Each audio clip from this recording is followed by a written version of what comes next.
யாரை கழகத்தில் முன்னிலைப்படுத்தினால் பொதுமக்களை கவர முடியுமோ, கழக தோழனை வெறியோடு கட்சி வேலை செய்ய சொல்ல முடியுமோ அவர்களைத்தான் நான் முன்னிறுத்த வேண்டும். உங்களுக்கும் மேடையில் அமர்ந்திருக்கிற கழக தலைவர்களுக்கும் ஏன் இன்னும் தயக்கம்? உதயநிதியை துணை முதலமைச்சர் ஆக்க வேண்டாமா? பேராசிரியரை விட பெரிய மனிதர்கள் நாங்கள் யாரும் இங்கே இல்லை. பேராசிரியர் தலைவர் தளபதி அவர்களை எவ்வளவு பெரிய மனத்தோடு துணை முதலமைச்சராக ஏற்றுக்கொண்டார்கள். நாங்கள் ஏற்றுக்கொள்வோம். காலம் தாழ்த்தாதீர்கள். நீங்கள் நின்ற தேர்தல் மட்டுமல்ல, நீங்கள் நின்று நடத்திய எல்லா தேர்தல்களிலும் வெற்றியை தேடி குவித்து சட்டமன்றமானாலும் நாடாளுமன்றமானாலும் உள்ளாட்சி தேர்தலானாலும் 100க்கு 100 மதிப்பெண் பெற்றிருக்கிறீர்கள். நான் உங்களை கேட்டுக்கொள்வதெல்லாம், இங்கே நீங்கள் உழைத்த உழைப்புக்கு வெற்றியை தமிழ்நாட்டில் மட்டுமல்ல அகில இந்திய அரசியலில் உருவாக்கி இருக்கிறீர்கள். இன்றைக்கு இந்தியாவில் உள்ள எல்லா அரசாங்கமும் உங்களுடைய மாதிரி அரசாங்கத்தை பார்த்து தன்னுடைய அரசாங்கத்தை நடத்த துவங்கி இருக்கிறது. யுத்தம் புரிவதென்றால் கொள்கை யுத்தத்தில் யாருக்கும் பின்வாங்காமல் நின்று இந்தியாவில் இருக்கிற எல்லா முதலமைச்சர்களுக்கும் தலைமை தாங்குகிறீர்கள். கழக தோழனுக்கு நீங்கள் இன்றைக்கு தந்தை பெரியார் பெயரால், பேரறிஞர் அண்ணா பெயரால், தலைவர் கலைஞர் பெயரால், பாவேந்தர் பெயரால் பேராசிரியர் விருதையெல்லாம் வழங்கி இருக்கிறீர்கள். ஆனால் இந்த விருதையெல்லாம் வழங்குவதை விட உங்கள் பெயரால் இருக்கிற விருதை எனக்கு வழங்கி இருக்கிறீர்களில் என்னுடைய வாழ்நாளில் நான் செய்த மிகப்பெரிய பாக்கியம்.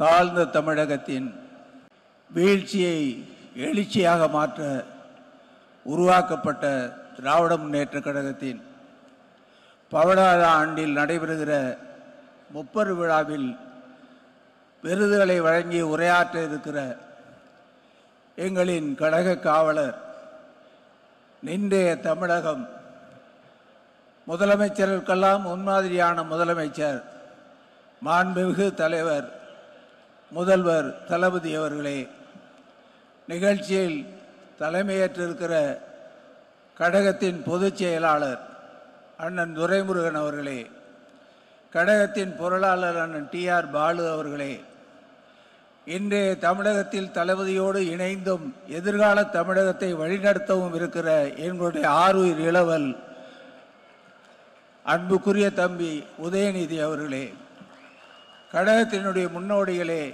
மாவட்ட கழக செயலாளர்களே, அமைச்சர் பெருமக்களே, நாடாளுமன்ற சட்டமன்ற உறுப்பினர்களே, திரளாக வெள்ளம் போல் கூடியிருக்கிற கழக நண்பர்களே, சகோதரிகளே, வணக்கம்.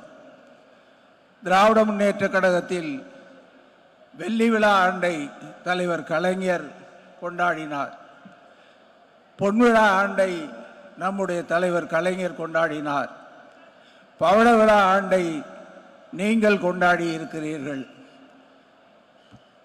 வைர விழா ஆண்டை கொண்டாடுவதற்கு எங்களில் எதிர்கால கட்சியை வழிநடத்துவதற்கு நீங்கள் ஒருவரை அடையாளம் காட்ட வேண்டும்.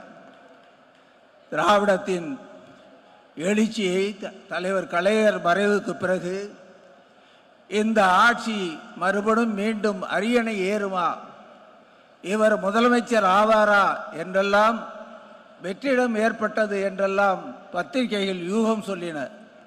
அரசியல் தலைவர்கள் ஆருடம் கணித்தார்கள்.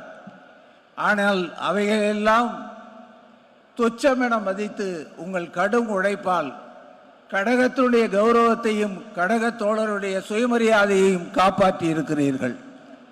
நீங்கள் நின்ற தேர்தல் மட்டுமல்ல, நீங்கள் நின்று நடத்திய எல்லா தேர்தல்களிலும் வெற்றியை தேடி குவித்து சட்டமன்றமானாலும் நாடாளுமன்றமானாலும் உள்ளாட்சி தேர்தலானாலும் 100க்கு 100 மதிப்பெண் பெற்றிருக்கிறீர்கள்.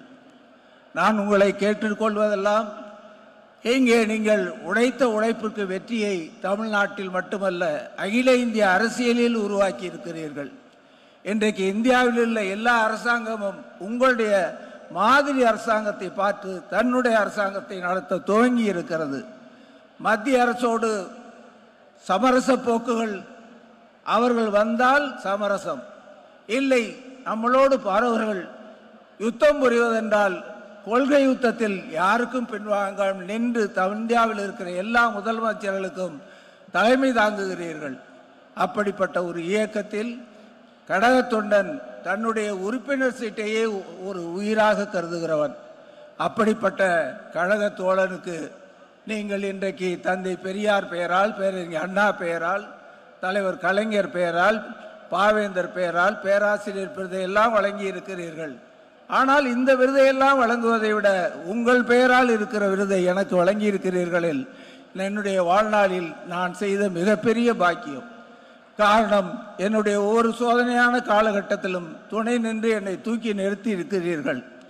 1999ஆம் ஆண்டு மீண்டும் நாடாளுமன்ற உறுப்பினர் ஆவேனா என்று என் மீது பழி சுமத்தப்பட்ட போது நீங்கள் தான் தம்பி பொய்யாமலிடத்திலே சொல்லி இந்த சங்கேதத்தை தலைவரிடத்திலே நிவர்த்தி செய்ய என்று சொன்னீர்கள். அதன் பிறகு மாவட்ட செயலாளராக்கினீர்கள், அமைச்சராக்கினீர்கள். இன்றைக்கும் என்னை உங்கள் விருது கொடுத்து பெருமைப்படுத்தி இருக்கிறீர்கள். உங்களுக்கும் கழகத்திற்கும் உழைப்பதுதான் என்னுடைய காலமெல்லாம் உள்ள பணி என்று சொல்லி கழகத்தில் தமிழகத்தில் எதிர்காலத்தில் நடைபெற வேண்டிய சட்டப்பேற வேண்டிய போர் மேகம் சூழ்ந்து விட்டது. ஒவ்வொரு நாளும் இன்று வருகிற காலங்களில் கணக்கில் கணிக்கப்பட வேண்டிய காலங்கள். தமிழ்நாட்டில் இருக்கிற அரசியல் சூழ்நிலையில் தமிழகமெங்கும் உங்களைப் போல் சுற்றி சுழன்றவர்கள். எனக்கு 9 தேர்தல்களில் தலைவரும் நீங்களும் வாய்ப்பு கொடுத்தீர்கள். தலைவரோடு நான் தேர்தல் பிரச்சாரம் எனக்காக சென்றிருக்கிறேன். உங்களோடு தேர்தல் பிரச்சாரம் சென்றிருக்கிறேன். தம்பி உதயநிதியோடும் சென்றிருக்கிறேன்.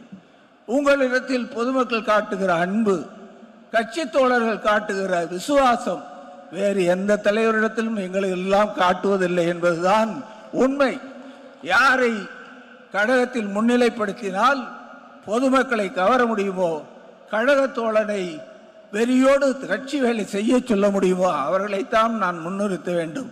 உங்களுக்கும் வேலையில் அமர்ந்திருக்க கழக தலைவர்களுக்கும் ஏன் இன்னும் தயக்கம்? உதயநிதியை துணை முதலமைச்சர் ஆக்க வேண்டாமா? பேராசிரியரை விட பெரிய மனிதர்கள் நாங்கள் யாரும் இங்கே இல்லை. பேராசிரியர் தலைவர் தளபதி அவர்களை எவ்வளவு பெரிய மனத்தோடு துணை முதலமைச்சராக ஏற்றுக்கொண்டார்கள். நாங்கள் ஏற்றுக்கொள்வோம். காலம் தாழ்த்தாதீர்கள். நன்றி, வணக்கம்.